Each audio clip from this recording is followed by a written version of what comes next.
Hariom les amis, me revoici cette fois pour parler du péché, le fameux péché qu'on entend dans la Bible, dans le christianisme, le catholicisme, et qu'on interprète, je trouve, toujours mal. On ne sait pas trop, on prend toujours le péché comme quelque chose de très grave, de très... Voilà, il a péché, il doit se repentir, etc. Il va aller en enfer, il n'ira pas au paradis, etc.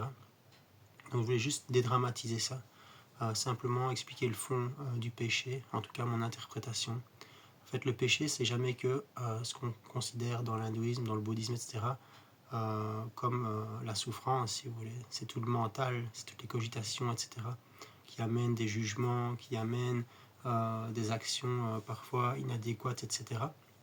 D'accord? Et du coup, le péché, ce n'est que ça, d'accord?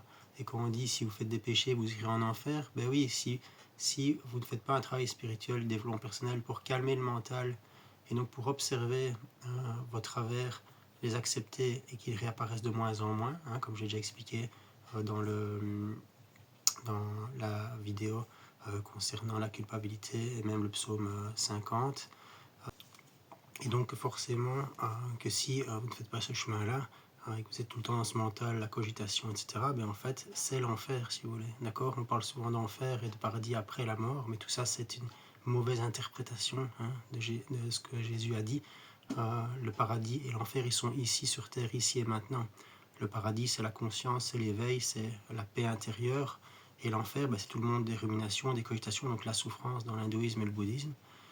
Et donc, du coup, ben, forcément, que si vous faites des péchés, c'est-à-dire si vous croyez votre mental, d'accord, et que vous laissez être le maître, ben vous irez en enfer. Ben oui, vous irez en enfer, donc dans la souffrance, dans le mental et la cogitation, d'accord. Il n'y a pas plus grand enfer que l'enfer sur terre. Et ça, il y a moyen avec le chemin de développement personnel, du yoga, de la méditation et tout ce qui ressent, de calmer le mental, de pouvoir voir ses jugements, de les accepter, de les laisser filer, et donc qui reviennent de moins en moins, ainsi que nos mauvaises actions, ce qu'on considère comme mauvaises actions, les actions plus inadéquates. Et donc plus on va être dans cette présence, dans cette conscience, si vous voulez, et moins notre corps fera des péchés, moins il aura de jugement, moins il aura de pensées négatives, moins il aura d'actions inadéquates, puisque vous serez pleinement conscient de vous et de vos actes.